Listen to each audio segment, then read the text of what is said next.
ದರ್ಶನ್ಗೆ ಮತ್ತೆ ಶುರುವಾಗಿದೆ ಎಫ್ಎಸ್ಎಲ್ನ ಸಂಕಷ್ಟ. ರೇಣುಕಾಸ್ವಾಮಿ ಬೇಡುವ ಫೋಟೋ ಮೇಲೀಗ ಅನುಮಾನ ಶುರುವಾಗಿದೆ. ರೇಣುಕಾಸ್ವಾಮಿ ಫೋಟೋ ಅಸಲಿನಾ ಅಥವಾ ನಕಲಿನಾ ಅನ್ನುವಂಥ ಪ್ರಶ್ನೆ ಕೂಡ ರೈಸ್ ಆಗಿದೆ. ನೀವು ಆ ಫೋಟೋವನ್ನ ಗಮನಿಸಿರ್ತೀರಾ. ಲಾರಿ ಮುಂದ್ಗಡೆ ಮಂಡಿ ಊರಿ ಕೂತ್ಕೊಂಡಿರುವಂತ ರೇಣುಕಾಸ್ವಾಮಿಯ ಫೋಟೋ, ಅಂದ್ರೆ ಸಾಯುವ ಕೊನೆ ಕ್ಷಣದಲ್ಲಿ ರೇಣುಕಾಸ್ವಾಮಿ ನನ್ನನ್ನ ಬಿಟ್ಬಿಡಿ ಅಂತ ಬೇಡ್ಕೊಂಡಂತ ಒಂದು ಫೋಟೋ ಚಾರ್ಜ್ ಶೀಟ್ ನಲ್ಲಿ ಉಲ್ಲೇಖ ಆಗಿತ್ತಲ್ಲ ಆ ಫೋಟೋ. ಬಟ್ ಆ ಫೋಟೋನೇ ಈಗ ಅಸಲಿನಾ ಅದು ನಕಲಿನಾ ಅನ್ನುವಂತ ಪ್ರಶ್ನೆ ಕೂಡ ಹುಟ್ಕೊಂಡ್ಬಿಟ್ಟಿದೆ. ಫೋಟೋ ಅಸಲಿಯಾದ್ರೆ ದರ್ಶನ್ಗೆ ಮತ್ತೆ ಜಾಮೀನು ಡೌಟ್. ಒಂದು ಫೋಟೋ ನಕಲಿ ಆಯ್ತು ಅಂದ್ರೆ ದರ್ಶನ್ಗೆ ಬೇಲ್ ಫಿಕ್ಸ್ ಆಗುತ್ತೆ. ಅಸಲಿ ಫೋಟೋ ಆಯ್ತು ಅಂದ್ರೆ ದರ್ಶನ್ಗೆ ಸಂಕಷ್ಟ. ಅಕಸ್ಮಾತ್ ಅದು ನಕಲಿ ಫೋಟೋ ಆಯ್ತು ಅಂದ್ರೆ ಬೇಲ್ ಸಿಗೋದು ಫಿಕ್ಸ್ ಆಗ್ಬಿಡುತ್ತೆ. ದಾಸನ ಜೀವನದಲ್ಲಿ ಟರ್ನಿಂಗ್ ಪಾಯಿಂಟ್ ಆಗುತ್ತಾ ಈ ಒಂದು ಫೋಟೋ?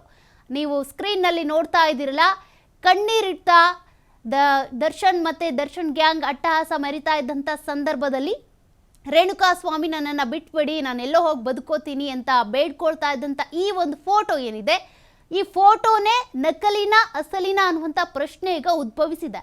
ಹಾಗಾಗಿ ಆ ಫೋಟೋ ಏನಾದರೂ ಒರಿಜಿನಲ್ ಫೋಟೋನೇ, ಅಸಲಿ ಫೋಟೋ ಅನ್ನುವಂಥದ್ದು ಪ್ರೂವ್ ಆಯಿತು ಅಂತ ಅಂದರೆ ದರ್ಶನ್ಗೆ ಜೈಲ್ ಫಿಕ್ಸ್, ಬೇಲ್ ಸಿಗೋದಿಲ್ಲ.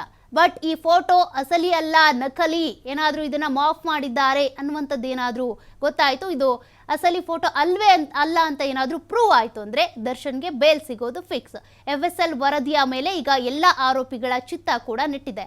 ರೇಣುಕಾಸ್ವಾಮಿ ಅವತ್ತಿನ ಸಂದರ್ಭದಲ್ಲಿ ಕೊನೆಯ ಕ್ಷಣದಲ್ಲಿ ಸಾಯುವ ಮುನ್ನ ಬೇಡ್ಕೊಳ್ತಾ ಇದ್ದಂಥ ಫೋಟೋ ಅಂತ ಹೇಳಲಾಗ್ತಾ ಇದೆ. ಬಟ್ ಈ ಫೋಟೋದ ಬಗ್ಗೆನೇ ಈಗ ಅನುಮಾನ ಶುರುವಾಗ್ಬಿಟ್ಟಿದೆ. ರೇಣುಕಾಸ್ವಾಮಿ ಫೋಟೋನಾ ಅಥವಾ AI ಫೋಟೋನಾ ಇದು ಅನ್ನುವಂಥ ಅನುಮಾನ ಈಗ ದಟ್ಟ ಆಗಿದೆ. A10 ವಿನಯ್ ಮೊಬೈಲ್ನಲ್ಲಿ ಪತ್ತೆಯಾಗಿತ್ತು ಈ ಫೋಟೋ. ಬಟ್ ಈ ಫೋಟೋದ ಬಗ್ಗೆನೇ ಈಗ ಸಂಶಯಗಳು ಶುರುವಾಗಿದ್ದಾವೆ. ಪೊಲೀಸರ ಕೈಗೆ ಸಿಕ್ಕಿದ್ದ ರೇಣುಕಾಸ್ವಾಮಿ ಅಳುತ್ತಾ ಕೈ ಮುಗಿದು ಕುಳಿತಂತ ಫೋಟೋವನ್ನ ನೀವು ಗಮನಿಸಿದ್ರಿ. ಅದೇ ಫೋಟೋದ ಬಗ್ಗೆ ಸಾಕಷ್ಟು ಅನುಮಾನಗಳು ವ್ಯಕ್ತ ಆಗ್ತಾ ಇದ್ದಾವೆ. ಇದನ್ನ ಪ್ರಮುಖ ಸಾಕ್ಷಿಯನ್ನಾಗಿಸಿಕೊಂಡು ದರ್ಶನ್ ಅಂಡ್ ಗ್ಯಾಂಗ್ಗೆ ಜೈಲೂಟವನ್ನ ಕೊಡಿಸ್ಬೇಕು ಅಂತ ಫಿಕ್ಸ್ ಆಗಿ ಈ ಚಾರ್ಜ್ ಶೀಟ್ನಲ್ಲಿ ಈ ಫೋಟೋವನ್ನ ಉಲ್ಲೇಖ ಮಾಡಲಾಗಿತ್ತು. ಆದ್ರೆ ಈಗ ಈ ಫೋಟೋ AI ನಿಂದ ಜನರೇಟ್ ಮಾಡಿದ್ದಾರೆ ಅಂತ ದರ್ಶನ್ ಪರ ವಕೀಲರು CV ನಾಗೇಶ್ ಅನುಮಾನವನ್ನು ವ್ಯಕ್ತಪಡಿಸಿದ್ದಾರೆ.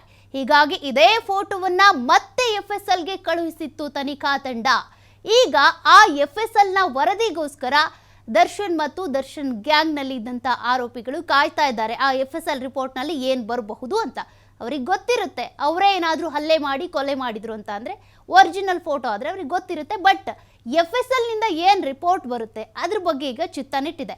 FSLಗೆ ಹೋಗಿ 2 ತಿಂಗಳಾದರೂ ಕೂಡ ಇನ್ನೂ ಫೋಟೋದ ಬಗ್ಗೆ ವರದಿ ಬಂದಿಲ್ಲ. ಹೀಗಾಗಿ ಸಾಕಷ್ಟು ಅನುಮಾನಗಳಿಗೆ ಈ ಫೋಟೋ ಎಡೆ ಮಾಡಿ ಕೊಡ್ತಾ ಇದೆ.